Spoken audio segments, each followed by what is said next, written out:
About 28 years ago, this person astral projected to a triangular ship and communicated with a triangular headed being through the window.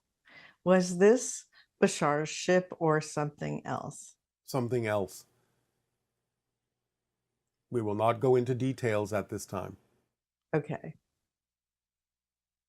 And what this person is saying, when they were younger, they had vivid dreams of their family house on fire and witnessing a UFO. These dreams are still very vivid, and in their research, they sense that they might be significant encounters. They're saying that they know they've been in contact with ETs, and they feel close to remembering, perhaps even Bashar himself, which is one reason they feel such a strong pull to join this transmission. Any insights you might provide that would be helpful in this situation? This is indicative of communication with hybrid beings in the dream state, in the altered reality state. The house on fire represents the idea of what you're going through now in terms of breaking things down, burning things up, going from an old cycle to a new cycle, allowing the old systems to fall away, to burn away, and new systems to be put in place for your world and your reality to be refreshed and renewed. So the idea is that you are going through this transition. Sometimes it will be represented in a negative way, such as the burning of a house, but nevertheless, it is representative of a clearing, of a letting go of an old way, burning the old ideas out and allowing new ones to come in. So the idea is of a clearing and a preparation and a laying a foundation for a new structure, a new reality to take place in which contact can occur more easily. That is the communication that was given symbolically. Nice. This person is saying in LA, her son and she spotted two silent triangular shapes with distinct circles in each corner, flying in the night sky from their hot tub. A friend's photo of a similar craft later led me to Bashar, raising questions about the origins of what they saw. Yes, well, hybrid ships. Again, there's a lot of traffic around your planet. When you expand your consciousness, especially in a relaxed state, such as you achieved in your hot tub, a meditative state, your senses can then become more keenly aware of things that are going on around you that might have been invisible to you before until you allowed your vibration to raise by being in a more meditative state, which then gave you the ability to see some of the traffic that is moving around your planet all the time, especially the hybrid ships, since they are very close to the vibration of open contact, since it is the hybrid children that will be coming to live among you. Okay, and here's another one. This person says, I had a fascinating flying vehicle encounter in October of 2023 in New York City. It happened around 7 a.m. in Manhattan near the 14th Street Union Square area. I was out grabbing a coffee before work when, upon crossing a street, I noticed out of the sheer corner of my eye an object flying rather unusually low in the open between the buildings. It appeared large, silent, at a distance. I noticed that it happened to be heading in the direction of my workplace right before it disappeared from view behind the buildings. A block away from my workplace, I decided to stop and see if I could get a good look at what it was.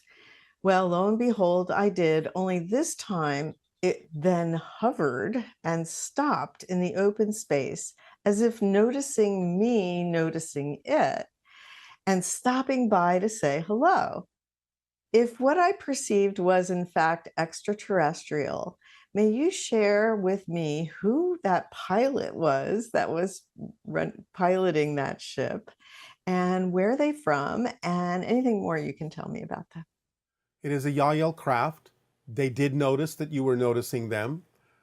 Having the coffee is symbolic of waking up And they were basically recognizing that you were waking up enough to be able to perceive their ship, which was out of phase with your reality, and yet you saw it anyway. And so they noticed that.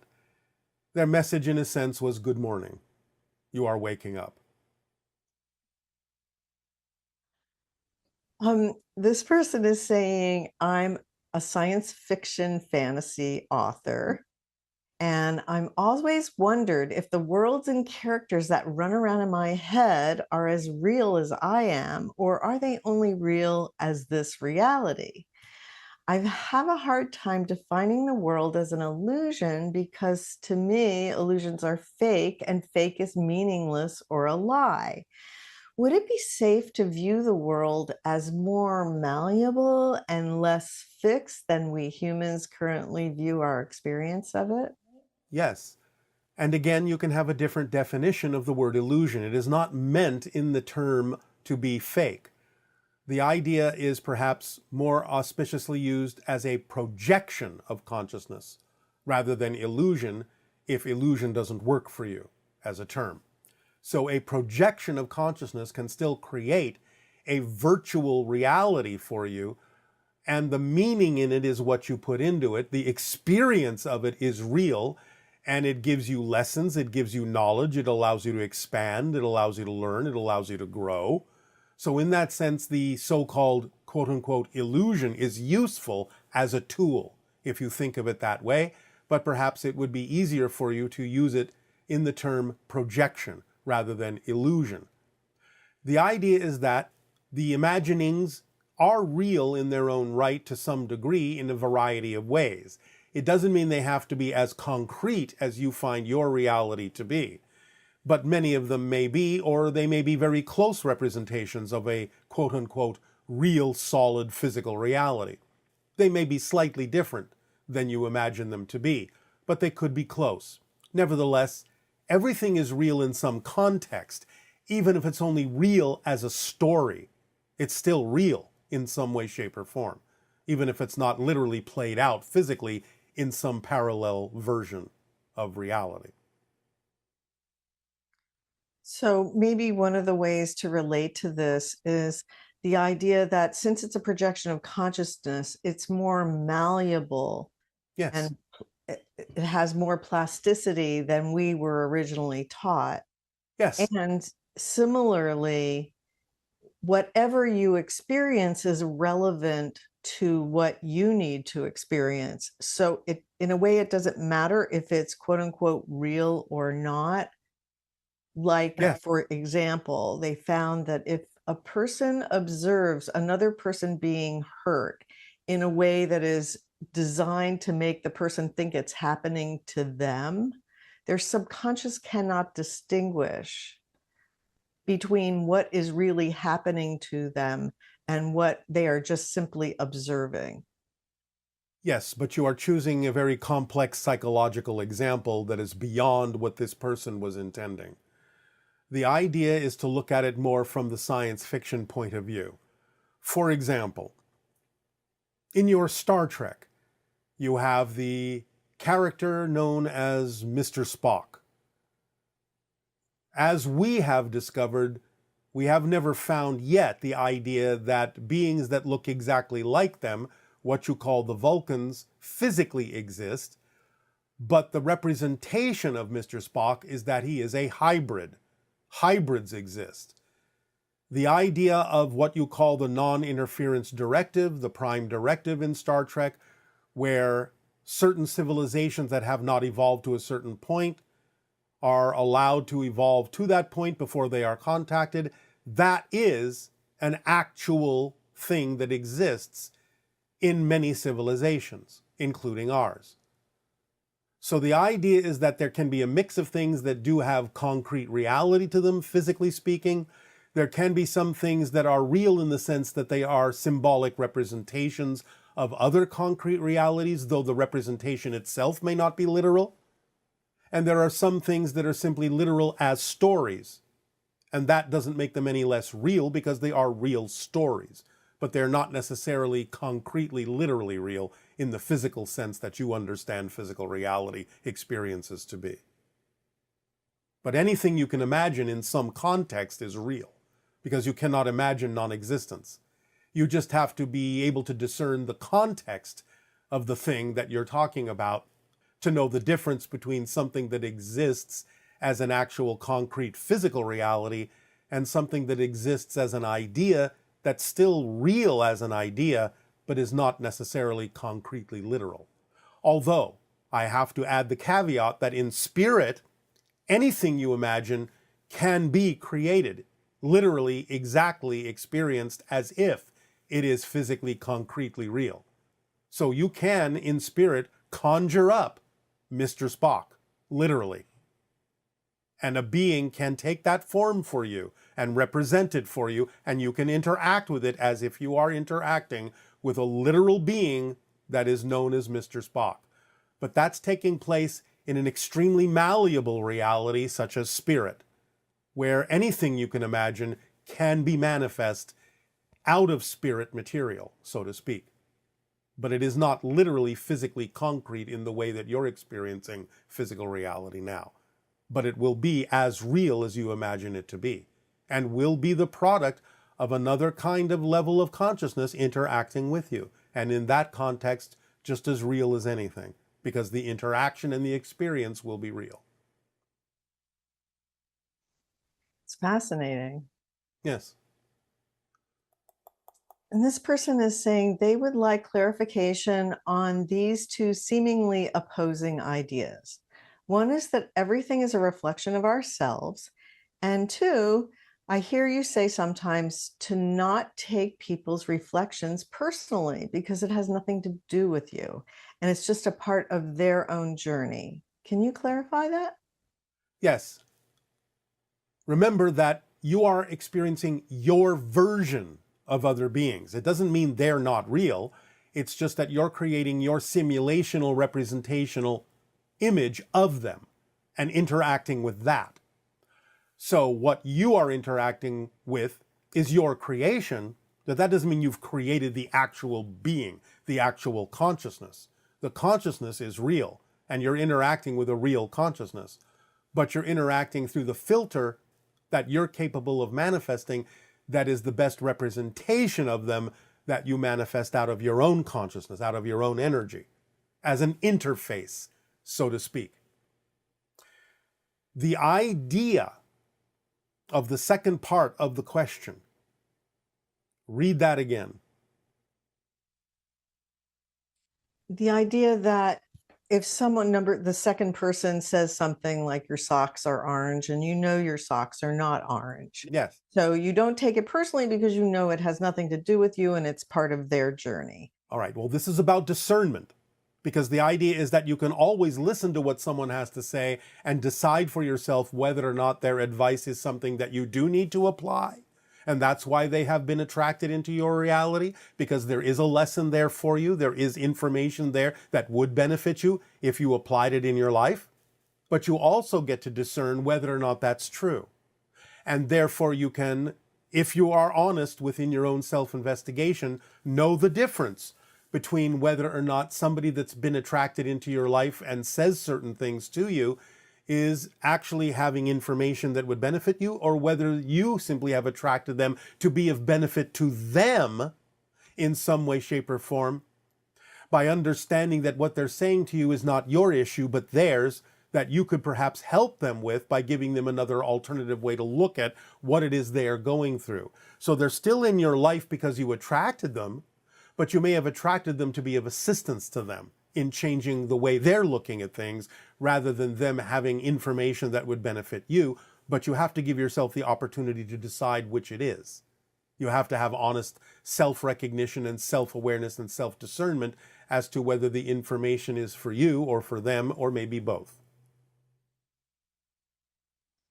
Okay, and this question is about assisting those in despair. How would you help someone who says that he or she wants to die? This person says they work every day with people who have lost their illusion in life. All right. We're going to keep this very simple. Tell them to lie down on the floor or on the bed, close their eyes, and say they are ready to leave, and have them count to 10. If they can still open their eyes when they get to 10, they're not ready to leave. They are here by choice. And if they truly were done with their lives, they would have left. They would have died in that moment. That's all it takes. You don't have to have any other kind of assistance if you're really at your timing to leave. So if they can still count to 10 and open their eyes, that's their first clue that they're not ready to leave. They have not finished what they came to do. So that's an easy way to tell whether you're ready to go, whether you're really ready to die, whether you're really ready to wake back up in spirit, or whether you feel you still have something to do in physical reality that can then give them the sense of looking for what that is, finding their passions, finding their interests, not being so hard on themselves, not judging themselves so harshly, so negatively. Stop treating themselves so badly and start waking up to the fact that they are aspects of all that is, that they are beautiful, that they are creative, that they are loving and loved, they are supported unconditionally, and what they say goes. So if they want to buy into all sorts of negativity, the unconditional nature of existence will support them in that negativity because it is unconditional. And you can teach them that since it is unconditional, so unconditional that it is even willing to support them in their negativity, there is no reason it wouldn't support them in their positivity as well. And they can decide to choose more positive ways of looking at things, more positive definitions, and those will be supported just as strongly by existence as the negative ideas they held to be true were supported as well. It's up to them, but first and foremost, you can show them that they're not ready to leave, because if they really were at the end of their lives, it would be as simple as lying down, saying you're ready to go, counting to 10, and you'd be gone. Fascinating. Can you comment on I know people sometimes are concerned about how they're going to die. And then there seem to be some people who are lucky enough to just pass away in their sleep. Why is that lucky? Yeah. Okay. So can you Remember, explain? it's all about choice, and it's all about a learning experience, and it's all about what you believe to be true. So regardless of how the death occurs, it's going to be the result of something you believe to be true. It doesn't mean that you necessarily would have preferred it that way, but remember that once you have died and the soul is looking back on the experience, it will have the realization of why it occurred that way because of the belief systems of the physical part of its being, and therefore it will learn a lesson from that, that it didn't necessarily have to choose that, or that it did choose it for very specific reasons that may have more to do with others around it than itself. So it's going to be on a case-by-case basis.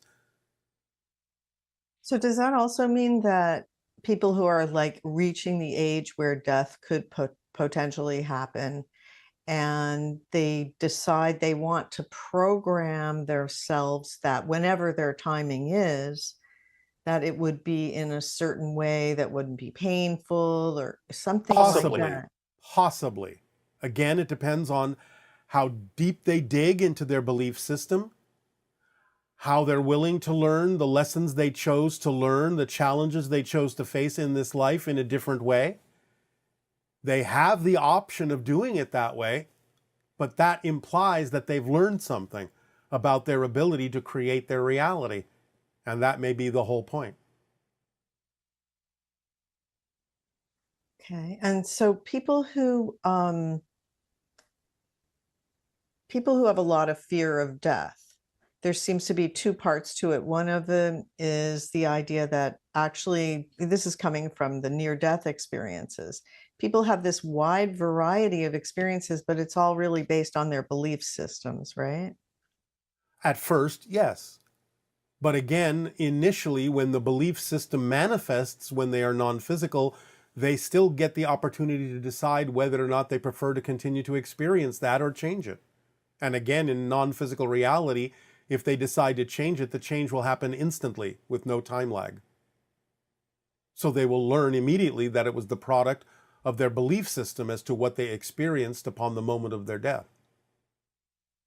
And yet, a lot of people, when they come back from a near death experience, they don't seem to understand that. They're just convinced that the way that they experienced it is the way that it happens, or something, or that it validates what they believe about reality. Again, this may be true for some people, but many more people are beginning to learn the malleability of the experience in the near death experience, what is common and what is not, and what is personal and what is general. They are beginning to learn. Again, like anything, you need to have a large amount of data to sift through to understand where the personal aspects are and where the collective aspects are that are common to most. Well, it's very helpful that we're starting to understand more about death and get over our fear of it. Yes, it is very helpful because, as we said, a lot of beings you may encounter in open contact will be of a vibration that would be similar to the idea of spirit. And if your physical mind can't come to terms with that vibration and lose the fear, then your body may react to these beings as if you are dying, being exposed to their energy. And that is what causes the fear and survival mode reaction within many people. So that's very helpful.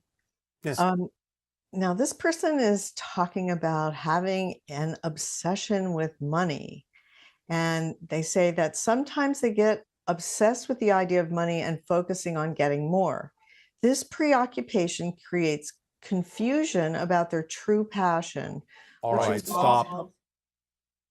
We are going to once again remind you that we have addressed this by expanding your definitions of abundance and not focusing only on money as the only symbolic representation you have of exchange and abundance and support on your planet. We will simply refer this person to what we have already said about it, and we will move on from here. Okay. And this person is talking about they were following their excitement at the end of last year and went on a sabbatical trip to Thailand and Bali for 3 months. They tried to cut out contact with the old reality as much as they could by following their excitement, which led them to an amazing journey of self discovery and multidimensional exploration. Now they're back in their hometown and they're faced with the elements of the old reality that still trigger them. Then they're still reacting the same way, and they have not brought the Bali experience home with them. They have not stayed in that vibration for their own reasons. They need to examine their belief systems to find out what difference they are making between the Bali experience and their hometown that allows them to still react the same old way that they used to, instead of being transformed by the Bali experience and the vibration they were in there and bringing that vibration back to the circumstances in their hometown. Remember, it's not about what happens, it's about what you do with what happens that makes the difference in your reality. So why react the same old way just because things in the hometown look the same? Remember, the measure of change is not whether the outside has changed, it's how you react and respond differently even if the outside still looks the same. That is all we will say about that at this point. Okay. And this person is asking, how can I fully let go? How can I be my full self, truly embracing my perfect puzzle piece and frequency? Understand clearly and act upon precisely the formula. Period. So helpful, actually. This person is saying they've been on this spiritual journey for some time, but they feel they've stagnated. They don't feel or receive messages from their higher self or anything. Nonsense. Look to the synchronicity in your life. Don't define having to receive those messages in a certain way. Don't insist on a certain method of delivery. Synchronicity is everything in physical reality. Start looking at the interconnections and associations that exist in everything in your physical reality, and you will start to see synchronicity more clearly as messages from your higher mind. And remember that the primary message from your higher mind are those things that you are passionate about, because that's how your body interprets the messages from the higher mind, is as the sensation of excitement, passion, creativity, and love. So look to the synchronicities. They abound. They're all around you. Everything is an orchestration. Everything is a synchronicity. Just change your definition of what's going on around you and you'll see it more clearly. Okay, thank you. This person is saying that a good friend of theirs died a few years ago, and sometimes when they're alone and in a quiet space, they like to talk to that person as if they're actually right there in front of them. Does he hear what I'm saying, and how can I know? Because I miss him so terribly. Just know that he does, because it's easier for spirits to hear you than it is for you to hear the spirits. Remember, the idea is that they are now unbounded from time and space, and therefore, talking to them, they get it, and they can be there with you. So you just have to open up to the understanding that they are, and you will begin to perceive them. But again, you have to raise your vibration to be more sensitive to the fact that they exist. You have to be open to receiving their communications without a definition that you have lost something. Otherwise, you will only perceive the connections they may be attempting to make to you as grief, and the grief will block them from being able to deliver those informational messages to you and block you from receiving it. So you have to let go of the idea that you've lost someone. You have to let go of the grief eventually so that you can be more open to receiving the messages that they have for you, and simply know that they will hear you when you talk to them in earnest from your heart. This will be the culmination of the questions for today.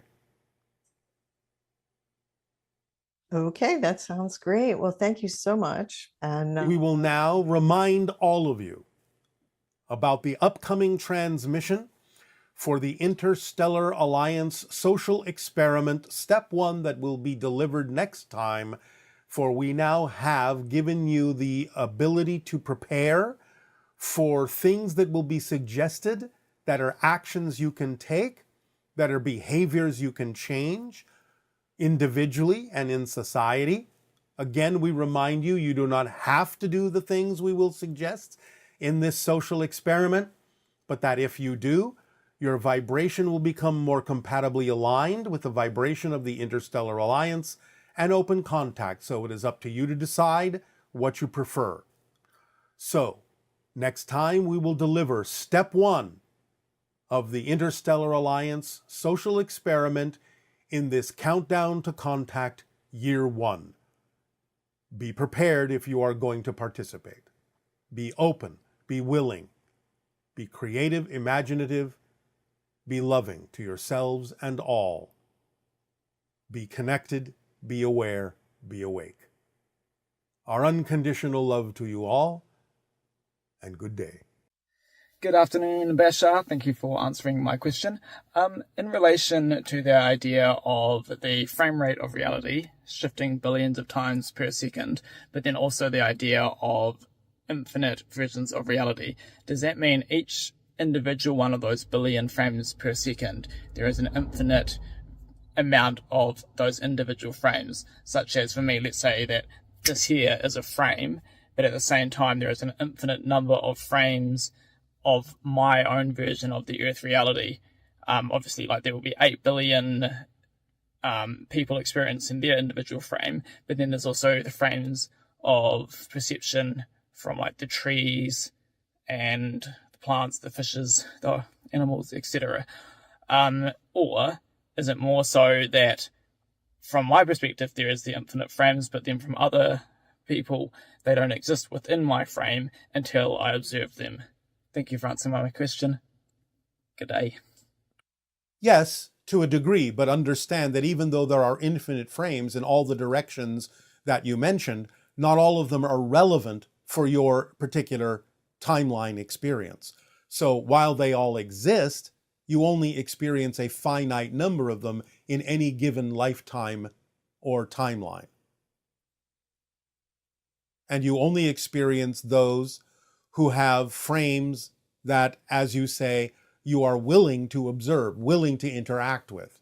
You create similar frames that allow you the experience of interaction, even though you're not actually in the same frame.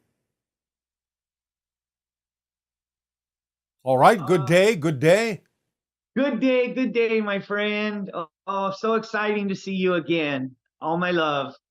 Um, Bashar, I've heard it described by the channel. The what was it? Niagara Falls through a garden hose. Acting on the formula, that last part, remaining in a positive state no matter what happens. I've noticed there's some physical uh, feelings I get. What is this? Certain things are dissolving, and physically speaking, I'm feeling like almost like a cobweb on my face, some certain things. Is this natural? It can be one of the effects of allowing your neurological net to realign itself and be upgraded to receive higher frequency energies. You will get used to it. Okay, okay. Very good, very good. And and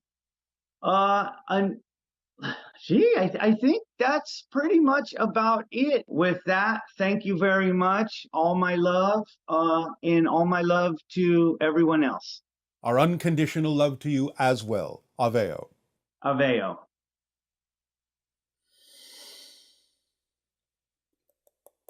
Hello, Bashar. This is Erin from Toronto. I had a question about genetics. My question is, I am Caucasian and my husband is Persian, and we just assumed that the dominant genes would be his since he has black hair and brown eyes and dark skin, that our child would look like him. But my son looks exactly like my dad, like to the degree to which my dad showed me a photo of himself as a baby and it was identical to my son. And I wondered, is this a choice made by the child themselves? Does this have to do with their DNA or their life choices? Is it that they're trying to align more to my familial lineage, or is it just genes? Does it just happen the way it happens? I feel like there's more significance here. I would just like to have a bit better understanding. Thank you so much. It's all of the above. The spirit will choose the genetic makeup that will serve the life path best. So therefore, it can be an expression of what will work for the spirit in this particular lifetime, and therefore they choose the genes that will be arranged in such a way as to allow them the expression and the idea of the, one moment,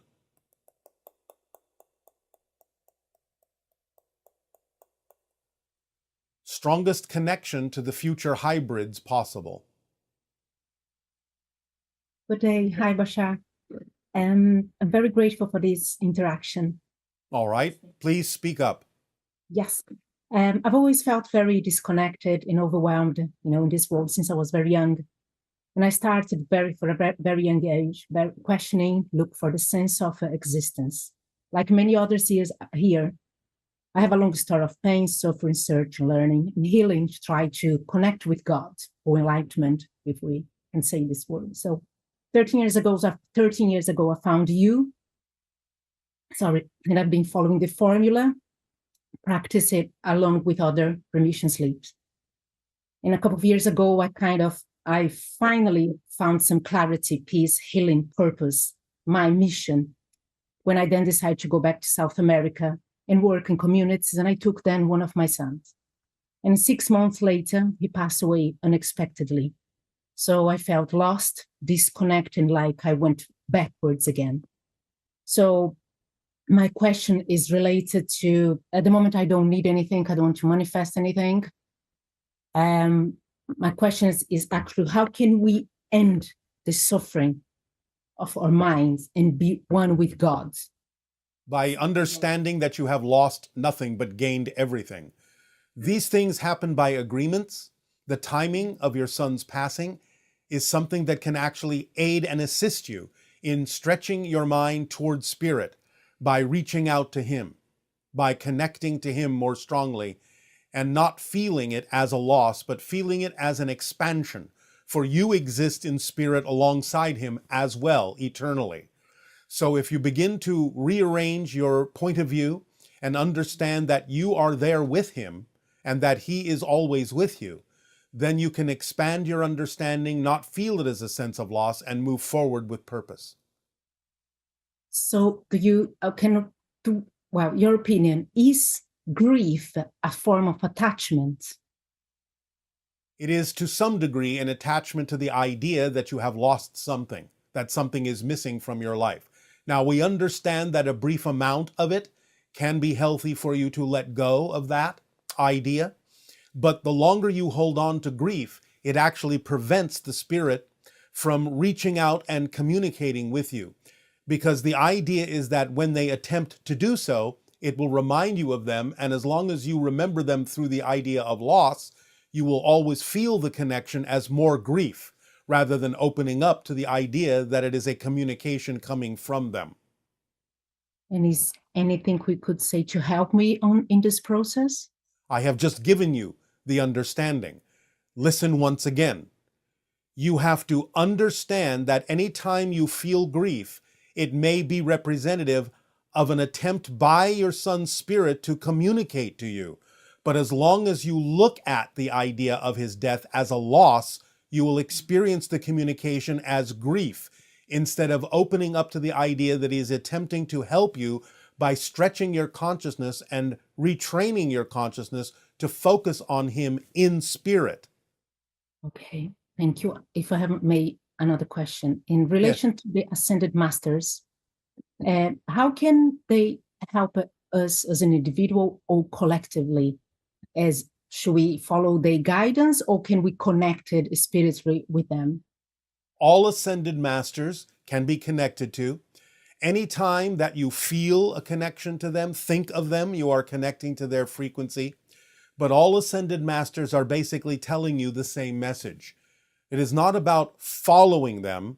It is about understanding that you have the same potential as they do, to be like them, to know that you are like them, to realize your full potential. So the idea is that they act as reflections of what you can achieve.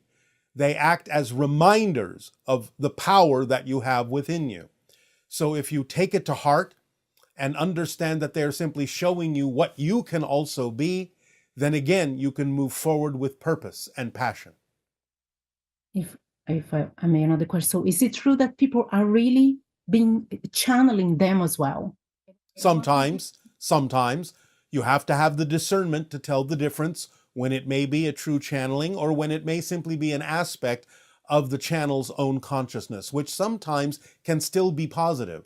But you have to have the discernment to know the difference between when it is connecting to a different being, an ascended master, a spirit guide, an extraterrestrial, extra-dimensional source, or when it may simply be something that represents the channel's aspect of a different aspect of their own personality. The idea fundamentally is, if the information is positive, constructive, self-empowering, then it doesn't really matter where it comes from, as long as it benefits you in your life and allows you the opportunity to exercise your free will to be who you are. If it is in any way, shape, or form controlling or restrictive in that sense, then it is obviously, more often than not, an aspect of the channel's personality that they have yet to integrate within themselves. Thank you. Thank you so much, Bashar. You are so welcome. Aveo. Aveo, thank you. Hello, Bashar. I understand the concept that there is only me in the room, meaning that I have my own production house creating my own movie. But what about other people who also play a part in my movie? Do I have a say as to how they react, behave, or interact with me? Or all these are still their own decisions at the soul level? Meaning that their world and my world actually share the same storyline or separate? For example, can a man actually create a reality in which his ex-wife actually moves back and falls in love with him all over again, while his ex-wife in her world, in her movie, she has actually moved on and married someone else? How separate or overlapped are these different worlds? It can happen that way, although again it depends upon how it serves a purpose in that life path to experience those things.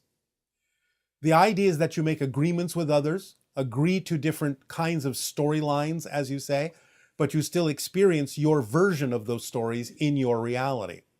By agreement, others will seem to share the same reality, even though they are in their own reality, perceiving their versions of you as you are perceiving your versions of them. So you are creating your versions of them, and it will be based on your belief systems about what you need from them, which can be either slightly or very different from what they may perceive in their reality of their version of you. It just depends on how closely aligned the different versions have agreed to be in terms of what you experience with each other in creating those representations of each other in your own realities. But again, sometimes it can diverge quite readily, quite far, and sometimes it will stay very closely aligned, depending upon the agreement you have made and what purpose it serves to either remain aligned or misaligned. Good day, good day. Ha'ata Bashar. Ha'atu. Ha'atu. Wow. Um, hmm. I feel great. It's a great day. All right. I feel like we have had a conversation before, maybe telepathically. I was standing out in my yard and I had just listened to some of your stuff, and yeah, I could feel something. I don't know if it was that me making it up in my head with my It is your higher mind, and also in combination with us, because we have many conversations with people on the non-physical realm before we have them in the physical realm. But the idea is that it always involves your higher mind to gain practice for you in understanding that your higher mind can answer all the things we have been answering for all of you for all this time as well. Cool. I do want to ask some specific questions. One, I'll just start off with one of them is about um, I'm a farmer. I work with the land, and I heard you talk about the Lyrians, and I just want to, I guess, talk more about like water, plants, animals, the energy of those things, and my relationship with them, and how I can evolve those. Like, I know water bending is a thing. There's a lot of things that I've seen in movies, like superheroes can do, and I just get chills when I see those things. So I feel like they're possible. Um, All of them happen in spirit.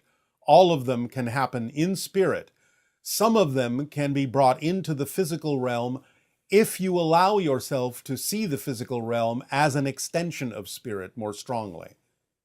Not all of them are relevant for your particular life path, but certainly by allowing yourself to understand yourself as an extension and an expression of nature, as nature, rather than being in nature, then you can blend more fully with the idea of the consciousness of nature in all its forms, plant and animal, and elements, and allow yourself more efficacy with the communication with those particular forms of consciousness as well. Being a farmer, in a sense, you have a head start on this because you understand how to work with the land.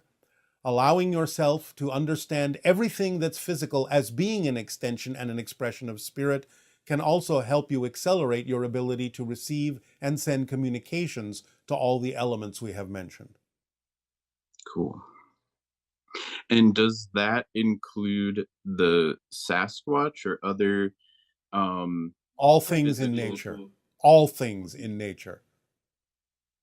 So are the Sasquatch aware of me? They can be. They are aware of many humans individually, especially those that work the land. So peripherally, they can be aware of you, though it may not be extensive.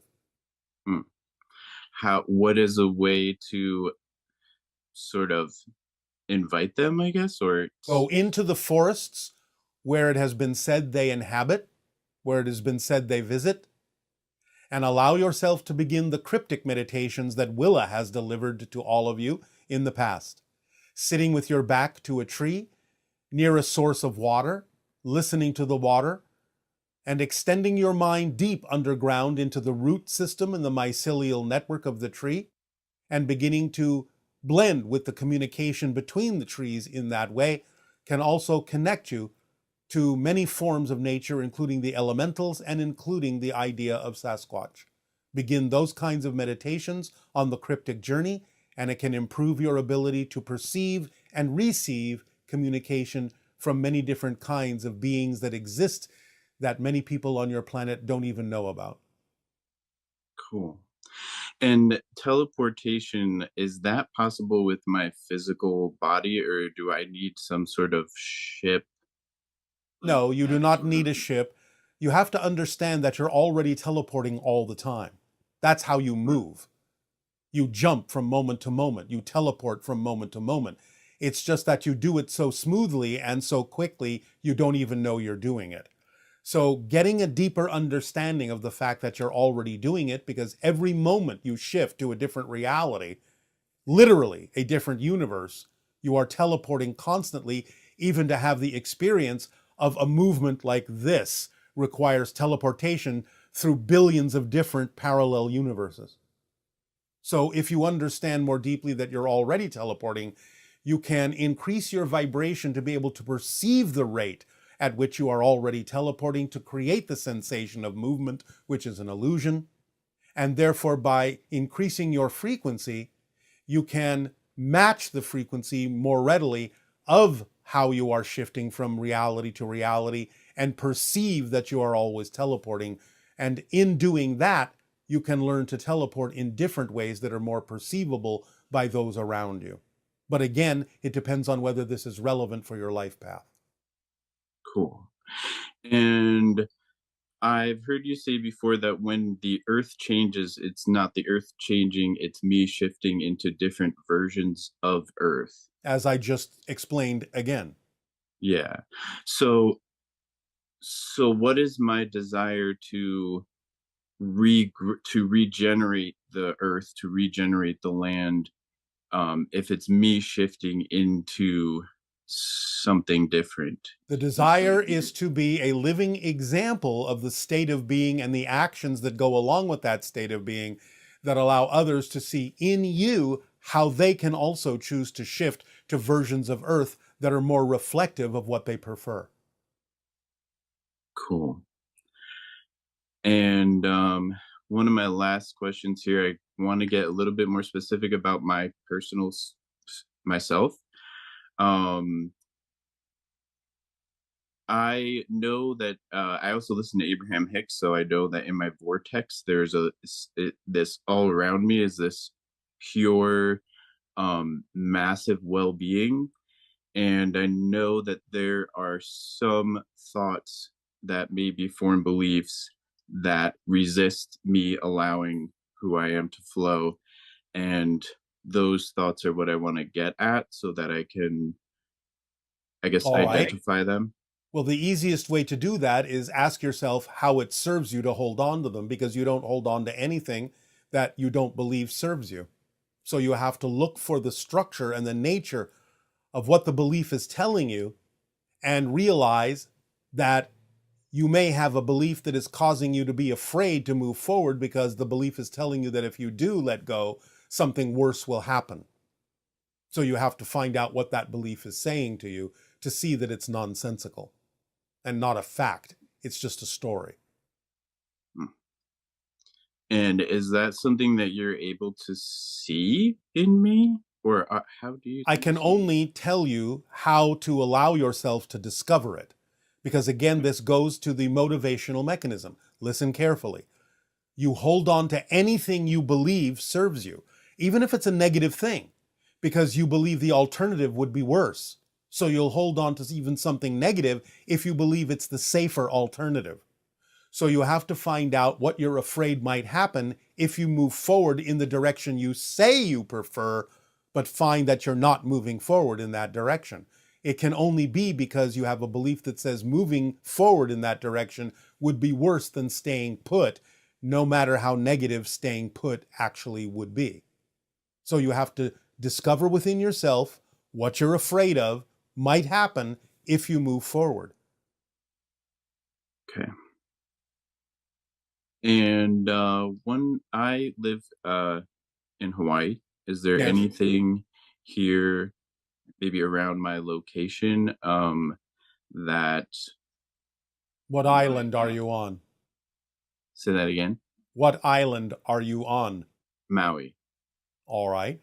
You understand that Haleakala is the heart chakra of the world, yes? Yes.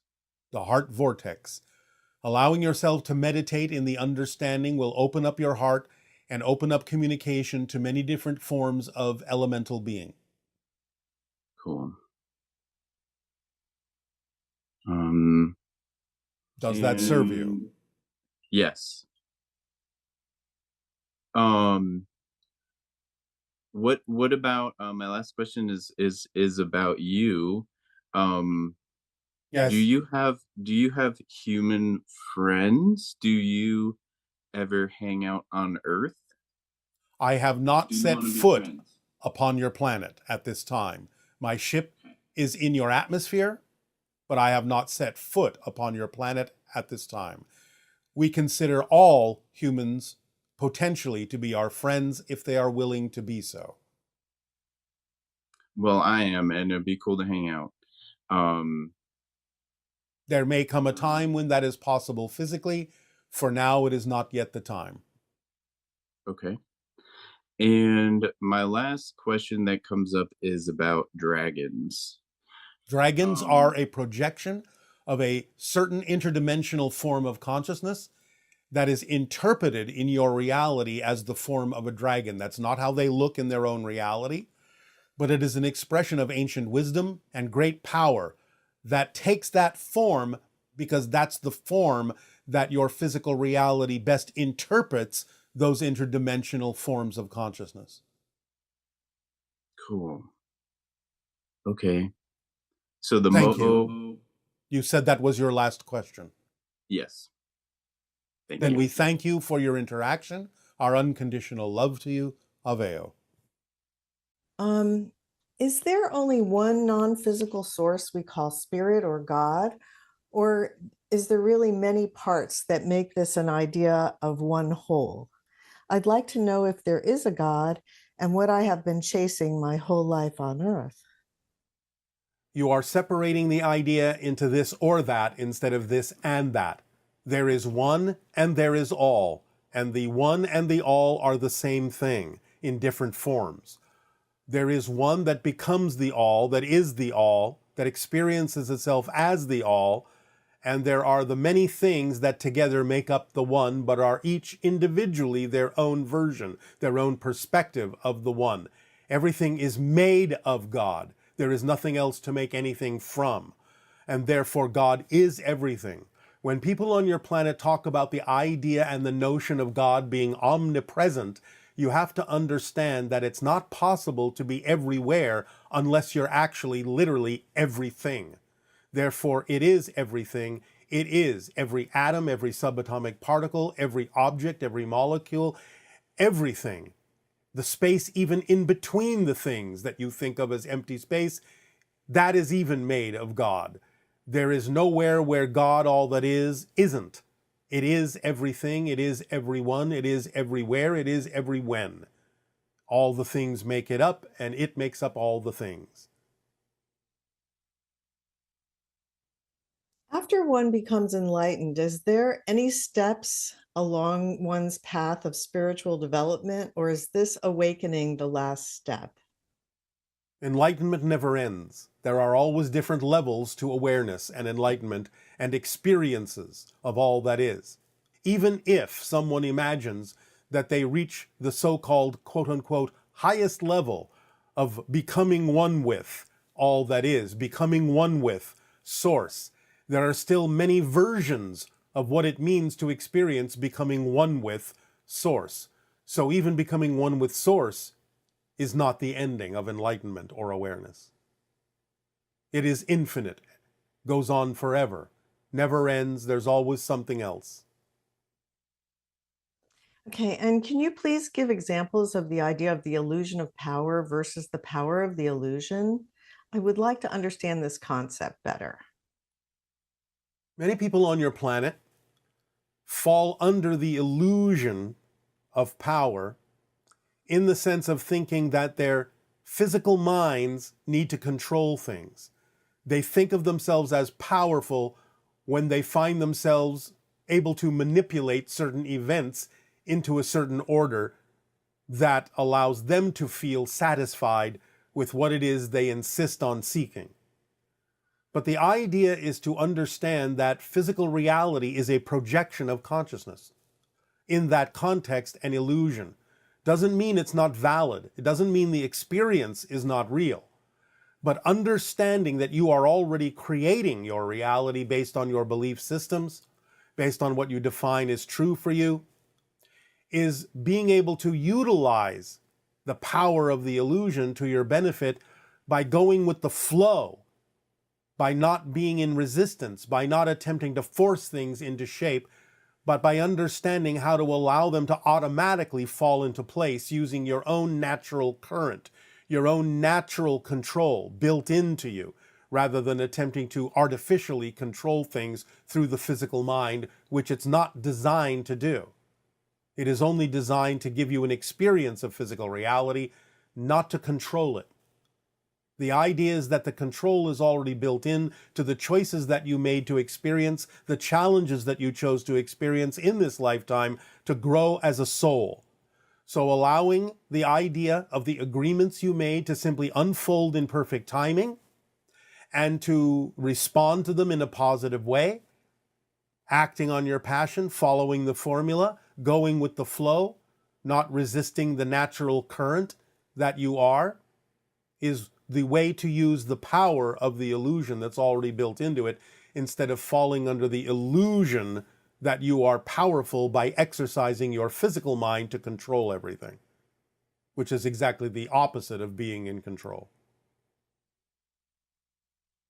And if we all have unique experiences of life on Earth, do we all see the same objects and colors in the same non-biased way? Do you, Bashar, see our Earth and objects' colors the same way we do? Or do you see everything as energy or some other state? You may have a strong sense of agreement so that what you perceive in your reality is very, very similar to what someone else may be perceiving in their reality, and therefore have a common ground, in a sense. But the idea is that you do not perceive exactly, precisely the same thing as everyone else. You all have a unique perspective. We see things also very differently than you do. We see multidimensionally far more than you do at this point in your evolution. And therefore we see energy patterns. We can recognize those energy patterns as a type of language that allows us to understand how to perceive you and other beings in a very different way, on many different levels, simultaneously, even into the idea of perceiving parallel reality aspects of your being that you are connecting to, other civilizational vibrations that you are connecting to, other dimensional expressions of your greater being and your oversoul. So yes, we see you as much bigger than you see yourselves in a variety of ways and extending into a variety of dimensional realities. And when we use our imagination to interact with our hybrid children, what type of connection is actually happening? When this person is saying, when they play out the scenarios in their head, do they know that the hybrid children know they're doing this and come around? Can you explain this process a little more, because it's not tangible in their reality? The hybrid children are extremely telepathic, will often pick up on when you are thinking of them, will allow their imagination to vibrationally match the imaginary scenarios that you are picturing in your head. For those that are vibrationally compatible with the realities that benefit them, they will experience what you are imagining. For those that are not necessarily relevant to them, they will not necessarily experience those portions of your imagination. They may send back a representation of what it is that would be more likely represented by them. They can reverse the telepathy in that sense and allow you, especially in dream time, to have a more representative imagination scenario that is more in alignment with their vibration. So that can work in both directions.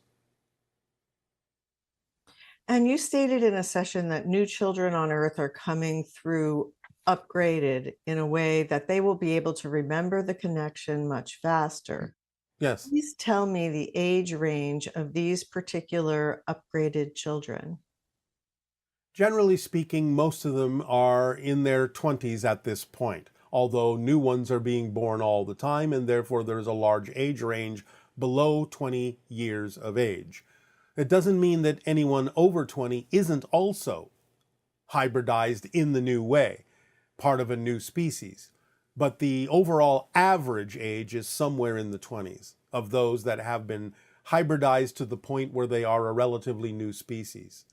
That doesn't mean that they're all in alignment. It simply means they all have different capacities than you used to have as a species. It still depends on what they choose to do with it. It still depends upon the themes that they chose to explore as to what they are capable of recognizing within themselves, but they do have a slight advantage of being capable of remembering more of who they are as a spirit connected to Source. How they interpret it will be based on the themes they chose to explore. And could you clarify how it is that the Sasani are one of the products of the hybridization agenda, but their physical future selves seem to also be participating in it, such as yourself? I'm curious if the version of the hybridization agenda that you perceive as the origin of your society is the same as the one that you're participating in. For example, you perceive your physical self as being physically involved in the creation of your own society. Are there versions of it that were created without the involvement of physical future selves? In a similar fashion, does Willa perceive that Daryl has channeled her in the past of her timeline, which will mean the information of the 5 levels of mastery was being used on Earth before they even invented it? You are confused by the science fiction convention of future and past and time travel. The idea is to understand us not so much literally as future selves, but as parallel reality interpretations, parallel reality counterparts that all exist simultaneously with your reality. So yes, we are involved, but literally speaking, we are not coming from what you would consider to be your future in a linear sense. We coexist with you right now. So the idea is to drop the notion that we're in your future, because that's not how it works. The idea of the utilization of the term future selves is simply an application to represent that we are very much more advanced than you, which you usually chalk up to the idea of a future evolutionary being. But we exist right now. So the idea is we coexist with you and are participating with you. We are not coming from the literal future in the science fiction sense. And also, the idea that the third entity is created when Daryl channels you or Yes. channels Bashar. And does that being have its own individuated soul? Of a type, yes. We will not go into detail on this at this time because it can get a little complex. But of a type, yes. Okay, and could you clarify the differences between the grays that you're referring to and the zeta reticuli? As we have mentioned from time to time, there are many factions of grays. And the reason for this primarily is that when we talked about the idea of grays coming from a parallel version of Earth and other parallel realities, you must understand that there are a multitude of grays from different parallel realities that come through to different versions of Earth. So you have a mix of grays, in a sense, that come from different origin points, all interacting to some degree in what you consider to be your reality. So the grays that are connected to zeta reticuli are not exactly the same grays that are involved primarily in our creation, in the idea of the hybridization agenda. So it gets a little bit confusing because some can cross over from one agenda to another from time to time. But there are many factions of grays that come from many different parallel realities, all coexisting simultaneously in what you consider to be your timeline. Okay, and is it accurate to say that extrasolar intelligent beings cannot develop the technology to reach Earth unless they have transcended aggressive world domination agendas and other fear-based and greed-based motivations? Does this imply that regardless of the circumstances on Earth, when they arrive, these beings will be altruistic ETs? For the most part, yes. And again, remember that those that are engaged with you will set up a vibration that would make it less likely that anything that is vibrationally incompatible with your best interests would simply not find you. You would be invisible to them because of the vibrational state of those engaged with you that are operating on a much higher frequency. Okay, and could you please explain the game hexes written about in the book Shards of the Shattered Mirror by Yes. Daryl? There is a playing field made of different hexes. You might call them electronically activated. And the idea is that the players standing on hexes have to, in some way, psychically or telepathically or synchronistically determine the pattern of the changes in the colors of the hexes that change from phase to phase, from moment to moment, so that when you move from one hex to another, you instinctively land on a color that moves you forward and benefits you, as opposed to eliminating you from the game.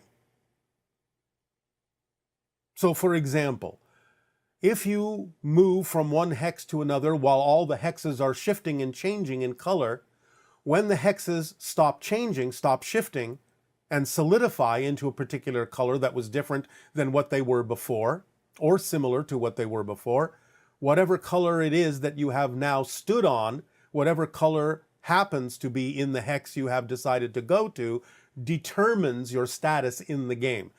So if you perhaps, for example, move to a hex that winds up solidifying into a gold hex, you may have won the game. If you stand on a hex that happens to solidify into a black hex, you may be eliminated from the game. Other colors may represent different status points in the game. Very interesting. Yes. Are those who are attracted to your teachings a participant in the hybridization agenda? They don't all have to be, but about 90% or above usually are. Okay. And it seems as more of our consciousness expands, more is revealed. Does this mean that as a collective consciousness, if we match your frequency, we will be able to see you in physical form, or will we continue seeing only via our third eye?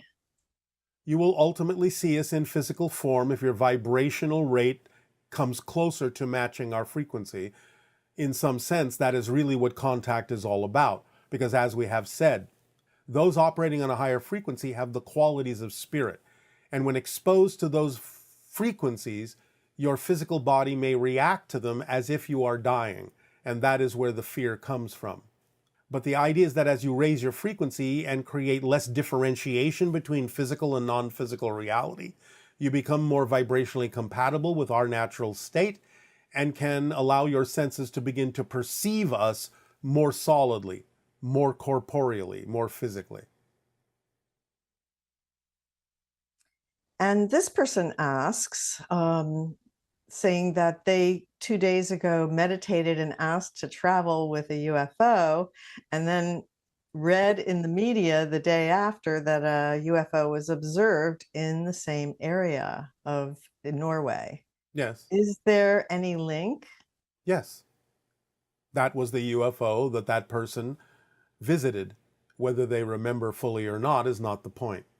But they were given an opportunity to understand through the media story that what they had asked for had actually occurred. In time, they may remember. The memories may unfold.